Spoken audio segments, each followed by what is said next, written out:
जो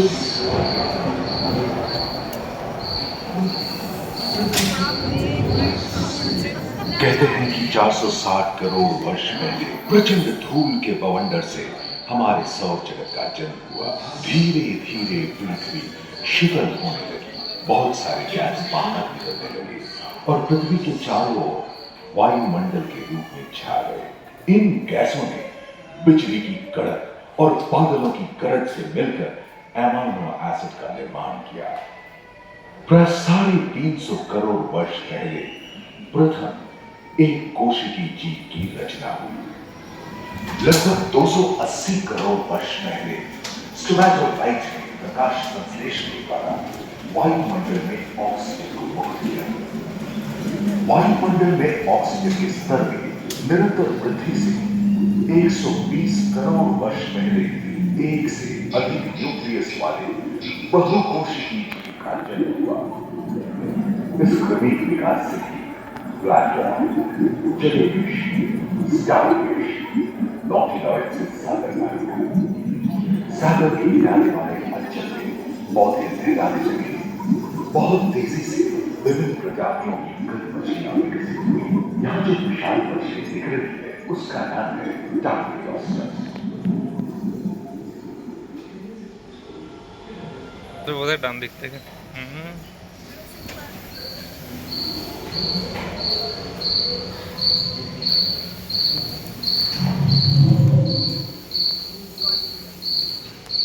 लगभग 35 करोड़ वर्ष पहले धरती पर पेड़ पौधों का जन्म हुआ, जो बढ़ते गए, बढ़ते गए और घने जंगलों में बदल गए।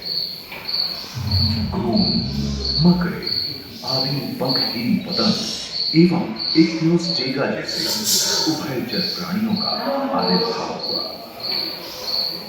सरीसृप जैसे स्तनपायी डायमेट्रोडॉन प्रकट हुए, जिसकी पीठ पर नौका के पाल की तरह एक अंग था, जो ताप को नियंत्रित रखने में मदद करता है। सरीसृप की तरह ही एक अन्य स्तनपायी प्राणी साइनोनेथस इन दिनों काफी प्रभावशाली हो उठा था। इसकी विशेषता कुत्ते से बहुत मिलती थी।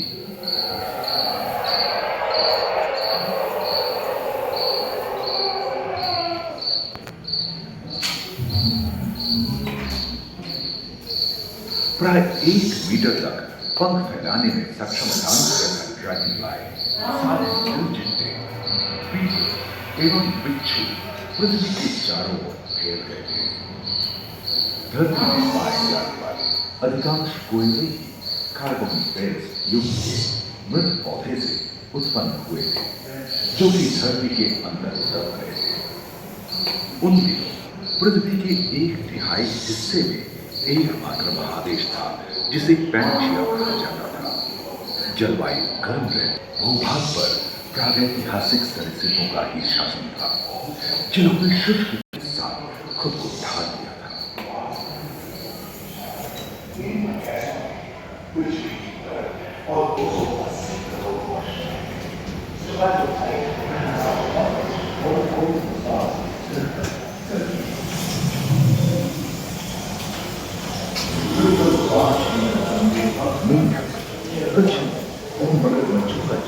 लगभग 22 करोड़ वर्ष पहले इस धरती पर हुआ था। प्रथम स्तनपायी जीव मेगालोस्ट्रोन चूहे जैसे आकार था। प्राचीन सरीसृप समाप्त होने लगे और उनकी जगह डायनासोर ने ले लिया था। ये घटना प्राय 20 करोड़ वर्ष पहले घटी। डायनासोर विभिन्न आकार एवं माप के थे और धरती के कोने कोने में फैल गए थे एवं जलवायु के अनुकूल खुद को ढाल दिया था। इनमें से कुछ लोग गिद्धों की तरह हल्के फुल्के थे और कुछ 15 पूर्ण वयस्क हाथियों जितने भारी थे।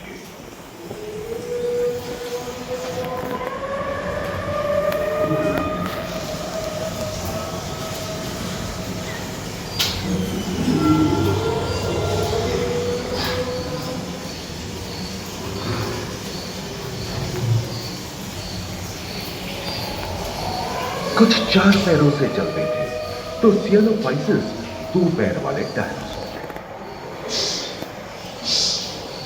ब्रेकियोसॉरस की लंबाई प्राय 23 मीटर थी, जो कि एक टेनिस कोर्ट की लंबाई जितनी थी, और इनका वजन 75 टन था। समुद्र आकाश और सागर में पहुंचता है। ब्रेकियोसॉरस समुद्र में रहते थे। अगले 10 करोड़ वर्षों तक, यानी जुरासिक के अंतिम चरण से क्रिटेशियस युग का प्रथम चरण तक डायनासोर के लिए स्वर्णिम युग रहा। जलवायु में नमी की मौजूदगी से पृथ्वी पेड़ पौधों से भर उठी थी।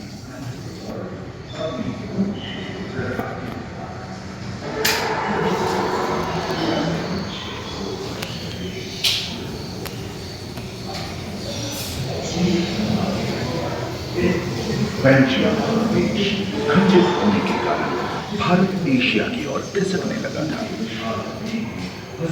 महादेश प्लेटों में हलचल होने से ज्वालामुखी के रूप में लावा निकलने लगी। इसके फलस्वरूप आए भूकंप से विभिन्न भौगोलिक आकार एवं आकृतियां निर्मित हुई।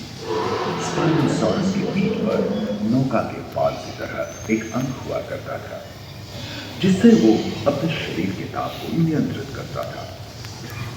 वेलोसिराप्टर, कैलेमाइट्स एवं ओविराप्टर जैसे छोटे डायनासोर तो ओलंपिक के तेज धावकों की तरह दौड़ सकते थे। पैरासॉरस और ओरिथोसॉरस के सिर पर कलगी होती थी। करीबन 5 मीटर लंबे पंख वाले टेरोनोडोन उड़ने एवं फिसलने में माहिर थे। डायनासोर जैसे कि ट्राइसेराटोप्स और एंकिलोसॉरस शाकाहारी।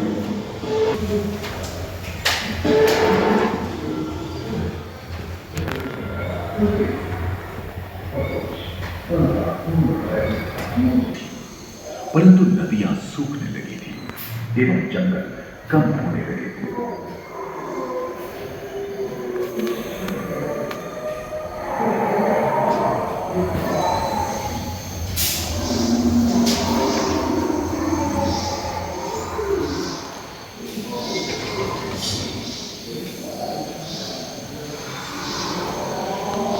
एकांत महादेश में जीव जंतुओं का विकास स्वतंत्र रूप से शुरू हुआ।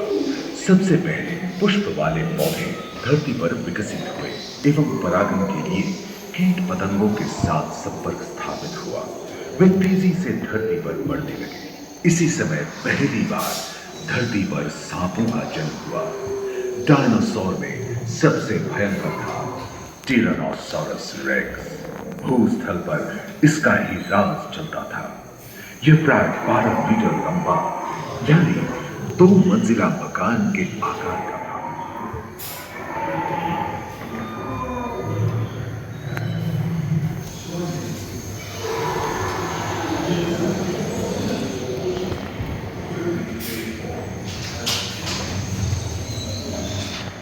इनके हमले से बचने के लिए शाकाहारी एंकिलोसॉरस अपनी पूंछ के उत्कर का इस्तेमाल करते थे। सभी डायनासोर प्राय 6.5 करोड़ वर्ष पहले ही विलुप्त हो चुके थे। एक अनुमान के अनुसार एक बहुत बड़ी भूमिका पृथ्वी से जा टकराई, जिसके फलस्वरूप उत्पन्न धूल के विशाल मेघ ने हजारों वर्षों तक सूरज की किरणों को धरती पर पहुंचने से रोक दिया था। फलस्वरूप विशालकाय डायनासोर पर्याप्त आहार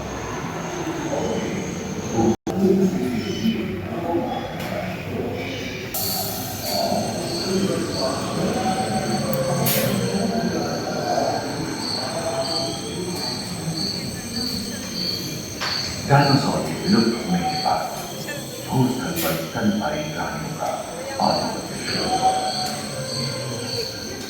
पर्याप्त मात्रा में आहार उपलब्ध होने के कारण छोटे छोटे स्तनपायी प्राणी बड़े आकार में बदलते गए। इसी समय बड़े बड़े शाकाहारी एवं मांसाहारी स्तनपायी प्राणी धरती पर नजर आने लगे। विश्व के कई हिस्से जंगल से हरे भरे हो गए।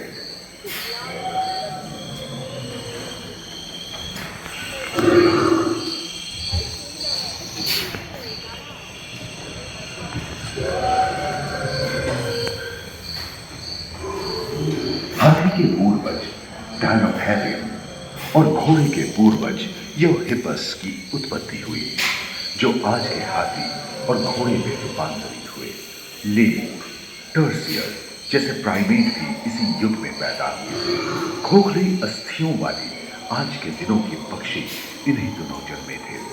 डायाट्राइमा जैसे बड़े एवं उड़ने में अक्षम पक्षी उन जगहों में रहते थे जहां मांसाहारी बड़े स्तनपायी प्राणी नहीं मिलते थे। एक एवं बंदरों का जन्म लगभग 1 करोड़ वर्ष पहले हुआ था। इस समय ही आदिम मनुष्यों का भी आविर्भाव हुआ। जलवायु में शीतलता आने लगी।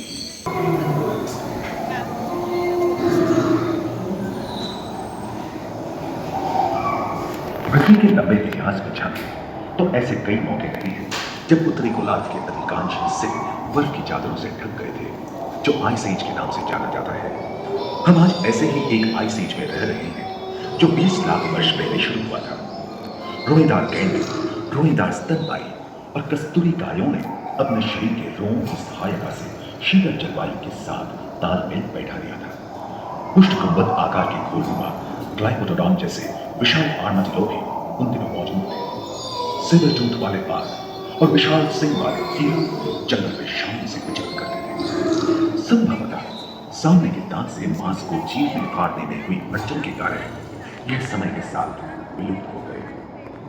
वहीं दानव आकार के हिरण हिंसक जानवरों से बचने के लिए तेजी से नहीं भाग सकते थे। फलस्वरूप वे भी ओझल होते गए। इस समय से ही आधुनिक बाघ और विशाल स्तनपायी प्राणी धीरे-धीरे विलुप्त होते गए।